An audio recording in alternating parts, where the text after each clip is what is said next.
बिस्मिल्लाहिर्रहमानिर्रहीम। अस्सलाम वालेकुम। 11 जनवरी का आगाज़ हो चुका है और अब से चंद घंटे पहले मुस्लिम लीग नून ने अपनी पार्टी टिकट्स तकसीम की और फ़हरिस्तें जारी की। पार्टी टिकट्स की फ़हरिस्तें सामने आते ही मुस्लिम लीग नून के अंदर बड़ी एक बगावत ने जन्म लिया और नून लीग के रहनुमा आपस में ही गुत्थम गुत्था और कुछ लीगी रहनुमाओं ने तो अपनी ही पार्टी के खिलाफ इलेक्शन लड़ने का ऐलान भी कर दिया। लेकिन उसके साथ साथ जो सबसे इंटरेस्टिंग स्टोरी है, नून लीग की पार्टी टिकट्स जारी होने के बाद एक बड़ा कहने के दिलचस्प एक्सपेरिमेंट सामने आया। ये एक्सपेरिमेंट एस्टेब्लिशमेंट की लैब में किया गया था। एक टेस्ट ट्यूब सियासी बेबी प्रोड्यूस करने की कोशिश की गई थी। एक बेबी पॉलिटिकल पार्टी प्रोड्यूस की गई एस्टेब्लिशमेंट की टेस्ट ट्यूब लैब से और पहली हिचकी में ही इस टेस्ट ट्यूब बेबी की वफात हो चुकी है। लेकिन पहले जो पार्टी टिकट्स के ऊपर जो झगड़ा है, जो बड़े अपसेट सामने आए हैं, उन पर बात कर लेते हैं। जो सबसे बड़ा अपसेट मैं ये समझता हूँ कि दानियाल अजीज़, जिन्होंने जिनकी बड़ी कुर्बानियाँ हैं और मुस्लिम लीग नून जिनकी एग्जांपल्स देती थी कि अगर पार्टी का कारकुन हो, अगर पार्टी की कमिटमेंट देखनी हो, वफादारी देखनी हो, तो दानियाल अजीज़ को देखें, जिन्होंने ना सिर्फ अपनी सियासत को दांव पर लगाया बल्कि तौहीने अदालत के मुकदमे के अंदर उनको 5 साल की नाअहली का भी सामना करना पड़ा। लेकिन उनकी कुर्बानियों का एतराफ़ नहीं किया गया, उनको पार्टी टिकट नहीं दिया गया। अब दानियाल अजीज़ साहब ने ये ऐलान किया है कि मैं इलेक्शन तो कंटेस्ट करूँगा, इलेक्शन लड़ूँगा। ना सिर्फ मैं बल्कि मेरी अहलिया भी सूबाई असम्बली के ऊपर इलेक्शन लड़ेंगी और मुस्लिम लीग नून के खिलाफ ही हम ये इलेक्शन कंटेस्ट करेंगे। और जो हमारा बयानिया होगा, हमारा जो मंशूर होगा, अब वो महंगाई के खिलाफ होगा, क्योंकि महंगाई की वजह से या महंगाई के खिलाफ आवाज़ बुलंद करने पर मुझे पार्टी से साइडलाइन किया गया। जो दूसरी बड़ी कह लें कि कुर्बानी मुस्लिम लीग नून ने अपने ही कारकुन की दी है, जो दूसरा बड़ा अपसेट हुआ है, वो तलाल चौधरी साहब। वो भी तलाल चौधरी और दानियाल अजीज़ दोनों एक ही कबील के सियासी रहनुमा थे और दोनों ही ने दोनों के खिलाफ ही तौहीन अदालत की कार्रवाई हुई और दोनों को ही सियासत से नाअहल किया गया। लेकिन हैरत अंगेज तौर पर तलाल चौधरी साहब को भी पार्टी का टिकट नहीं दिया गया।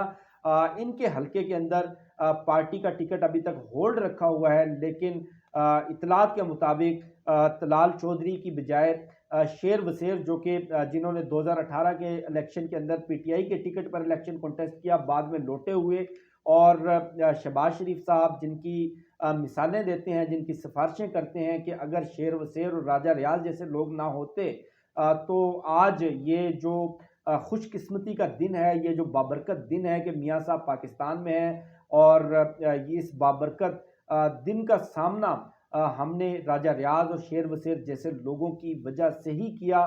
तो शहबाज शरीफ साहब का जो पूरा वज़न है वो शेर वसेर साहब के पलड़े में है, जबकि तलाल चौधरी साहब सिफारिशें करवा रहे हैं मरियम नवाज से। लेकिन फैसला हो चुका है, कल तक ये फैसला अनाउंस कर दिया जाएगा। तलाल चौधरी साहब को भी टिकट नहीं दिया जा रहा। तीसरा जो बड़ा अपसेट हुआ है, एहसान अफजल साहब के साहबजादे राना एहसान अफजल साहब ये विलिंग थे, बड़ा ये अपनी पार्टी को डिफेंड करते हैं और बड़ा ये हर जगह आपको हर दूसरे टीवी चैनल के ऊपर आपको नजर आते हैं। पार्टी के ऊपर ऐसा मुश्किल वक्त भी आया पीडीएम की हुकूमत में, जब नून लीग के बड़े बड़े सीनियर रहनुमा उन्होंने टीवी पर आने से इनकार कर दिया। उनके पास कोई बयानिया नहीं था, कोई जवाब नहीं था। महंगाई की शरह 46% थी, बदतरीन हुकूमत थी। इन हालात में भी राना एहसान अफजल साहब अपनी पार्टी को, अपने पार्टी के बयानिए को डिफेंड करते रहे, लेकिन इनको भी कुर्बान कर दिया गया और इनकी जगह राजा रियाज साहब को टिकट इशू कर दिया गया है। और उसके साथ साथ तानियावाला से आयशा रजब बलोच, इनके हस्बैंड थे रजब बलोच साहब। आपको याद होगा मुस्लिम लीग नून को इनके वोट की ज़रूरत पड़ी, इनको कैंसर था आखिरी स्टेज पर और ये बिल्कुल ऐसे समझे आईसीयू पर थे, आईसीयू में थे, आईसीयू में एडमिट थे। व्हील चेयर पर ये आए और व्हील चेयर पर आकर इन्होंने अपना वोट कास्ट किया। लेकिन आयशा रजब जो कि इनकी बेवा है, इनको ना तो रिजर्व सीट्स के ऊपर एडजस्ट किया गया, ना इनको कहने के जनरल सीट के ऊपर ये ख्वाहिशमंद थी कि इनके साहबजादे को, इनके बेटे को टिकट दिया जाए, लेकिन इनको भी टिकट नहीं दिया गया। और जो रजब बलोच साहब हैं, मरहूम यानी कि आयशा रजब के जो शोहर थे, उनके छोटे भाई अली गौहर बलोच को टिकट इशू किया गया है।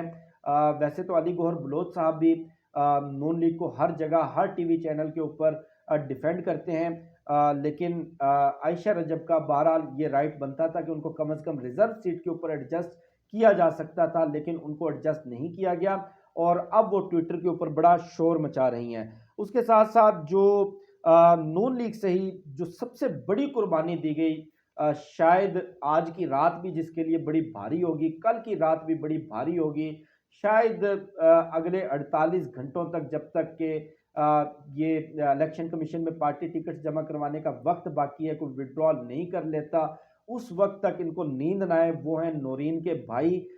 नौरीन के भाई आपको मालूम होगा, हसन यूब साहब की मैं बात कर रहा हूँ। एक ऐसे वक्त में जब गिने चुने 4-5 लोग रह गए हैं नून लीग को डिफेंड करने वाले, ऐसा दिफा नून लीग का, नून लीग के बयानिए का, शायद लीगी रहनुमा, उनके एमएनएज, उनके सेनेटर्स, उनके साबिक मिनिस्टर ना करते होंगे जितना हसन यूब साहब करते हैं। नौरीन के भाई हैं, नौरीन रो रही है और इनके भाई पीपी 12 टैक्सिला से नून लीग के उम्मीदवार थे टिकट के लिए, लेकिन इनको भी टिकट नहीं दिया गया।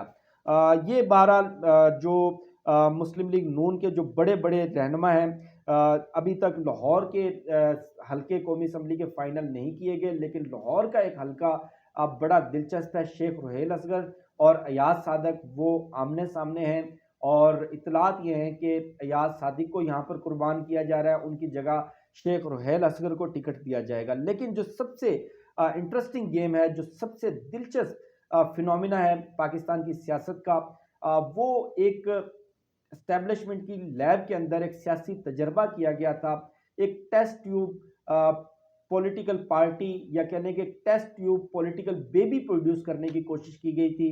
वो प्रोड्यूस तो हुआ और जिंदा भी हुआ, बिल्कुल जिंदा ही प्रोड्यूस हुआ। ऐसा नहीं है कि वो एक्सपेरिमेंट के दौरान ही कहीं उसकी वफात हो गई हो, लेकिन पैदा होते ही उसने पहली हिचकी ली और पहली हिचकी में ही उसका काम तमाम हो गया, अल्लाह को प्यारा हो गया, इन्ना लिल्लाह हो गया, वफात हो गई। मैं बात कर रहा हूँ इस्तेकाम पाकिस्तान पार्टी की, जिनके बारे में कुछ सहाफ़ियों का यह दावा था कि पाकिस्तान में सबसे जो मजबूत इलेक्टेबल्स हैं, सबसे जो बड़े उम्मीदवार हैं, वो इस्तेकाम पाकिस्तान पार्टी के पास हैं। और इस्तेकाम पाकिस्तान पार्टी को लॉन्च किया गया था तहरीक इंसाफ को रिप्लेस करने के लिए, तहरीक इंसाफ के अल्टरनेट के तौर पर।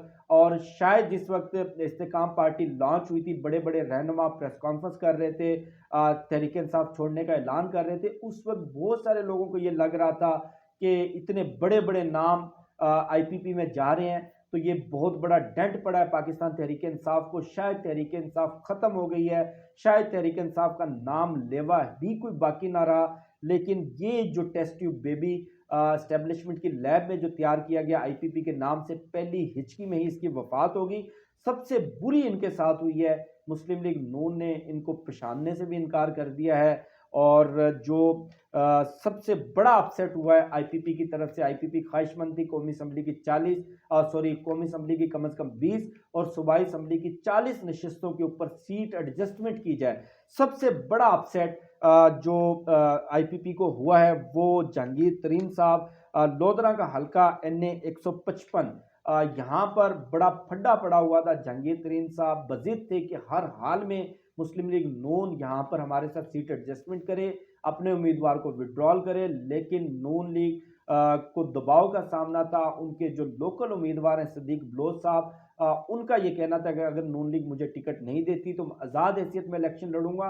और सदीक बलोच की पोजीशन इतनी मजबूत है कि अगर वो आज़ाद हैसियत में भी इलेक्शन कंटेस्ट करते तो वो नून लीग के हमायत याफ्ता उम्मीदवार को भी शिकस्त दे सकते थे, लेकिन जहांगीर तरीन साहब को कुर्बान कर दिया। उनकी कुर्बानी को रायगा चली गई और वहाँ पर सीट एडजस्टमेंट नहीं की गई और सदीक बलोच साहब को टिकट दे दिया गया। जो दूसरा बड़ा अपसेट आईपीपी की तरफ से हुआ है, जो दूसरी बड़ी सियासी वफात हुई है, सियासी मौत हुई है, वो फयाजुल हसन चौहान की। आप अंदाज़ा करें कि पीटीआई के जितने मरकजी रहनुमा जो पार्टी छोड़कर गए, जिन्होंने प्रेस कॉन्फ्रेंस की या कोई टीवी इंटरव्यू दिया, बड़ा ग्रेसफुली गए। सबको नज़र आ रहा था कि उनके ऊपर जो दबाव था या जिस तरह से उनसे अगवा बराए बयान या अगवा बराए इंटरव्यू लिया गया, लेकिन इन तमाम शख्सियात के अंदर, तमाम सियासी रहनुमाओं में फ़याज़ुल हसन चौहान वो वाहिद शख्सियत थी जिन्होंने सबसे घटिया, सबसे रकीक, सबसे गंदे और बदबूदार हमले किए इमरान खान साहब की, ना सिर्फ उनकी अपनी ज़ात पर बल्कि बुशरा बीबी पर। और कोई मतलब कोई ऐसी चीज़ नहीं थी, कोई ऐसा गंद गलाजत या कीचड़ नहीं था जो उन्होंने इमरान खान की ज़ात के ऊपर ना उछाला हो, लेकिन उनकी तमाम तर कुर्बानियाँ रायगा गई और उनके लिए भी सीट एडजस्टमेंट नहीं की गई। मुस्लिम लीग नून ने उनके लिए भी कोई हल्का नहीं छोड़ा। उससे भी बड़ा जो अपसेट हुआ है वो फ़ारूक हबीब साहब, उनका कोई अता पता नहीं है, कहाँ एडजस्ट करेंगे, कहाँ लेकर आएंगे। और उसके साथ साथ फिरदौस आशिक अवान, ये कह लें कि फ़याज़ुल हसन चौहान का फीमेल वर्जन है, या फ़याज़ुल हसन चौहान को कह लें कि वो फिरदौस आपा का मेल वर्जन है। फिरदौस आपा ने भी बिल्कुल जादू टोने से लेकर हर तरह के घटिया हमले, इद्दत बिद्दत, बुशरा बीबी के खिलाफ, इमरान खान के खिलाफ, पार्टी के खिलाफ, करप्शन से लेकर जो दुनिया जहान का इल्ज़ाम हो सकता है अब वो लगाया। लेकिन मुस्लिम लीग नून ने इनको भी नज़रअंदाज कर दिया। इनके लिए भी सीट एडजस्टमेंट नहीं की गई।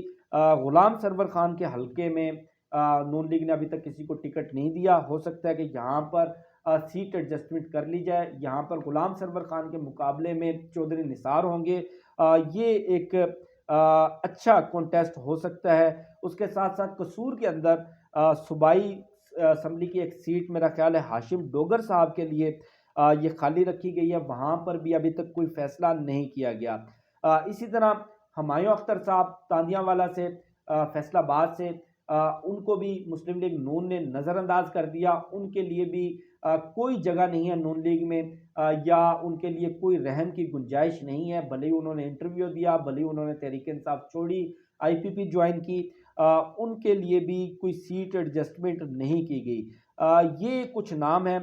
राजा रियाज साहब का मैं आपको बता चुका हूँ कि राजा रियाज साहब उनको पिछाड़ दिया है, लेकिन जो बाकी लोटे थे वो लगता है कि मरियम नवाज जिस तरह कहती थी कि लोटों की असल जगह वाशरूम में होती है, तो शायद उनको वाशरूम में रखने का फैसला किया गया है। तो ये जनाबे वाला टोटल 17 नशस्तों के ऊपर 12 उम्मीदवार थे IPP के, और बाकायदा इन्होंने सियासी जमात लॉन्च की, बाकायदा सियासी मंशूर लॉन्च किया। और ये उम्मीदवार थे पंजाब की वजारत आला के, ये उम्मीदवार थे सेनेट की चेयरमैनशिप के लिए, ये उम्मीदवार थे अगली वजारत उज़्मा के लिए। इन्होंने मुतबादल बनना था पाकिस्तान तहरीक इंसाफ का। इन्होंने तहरीक इंसाफ को सियासी तौर के ऊपर ख़त्म करना था, दफन करना था, लेकिन इनकी अपनी वफात होगी पहली हिचकी के बाद। ये बड़ा इंटरेस्टिंग कॉन्टेस्ट होगा। इंशाल्लाह हलकों के ऊपर भी वन बाय वन मैं आपके साथ वीडियो करूंगा। मुझे शफकत अली को दीजिए इजाज़त। इंशाल्लाह आपसे फिर नेक्स्ट वीडियो में मुलाकात होगी। पाकिस्तान जिंदाबाद।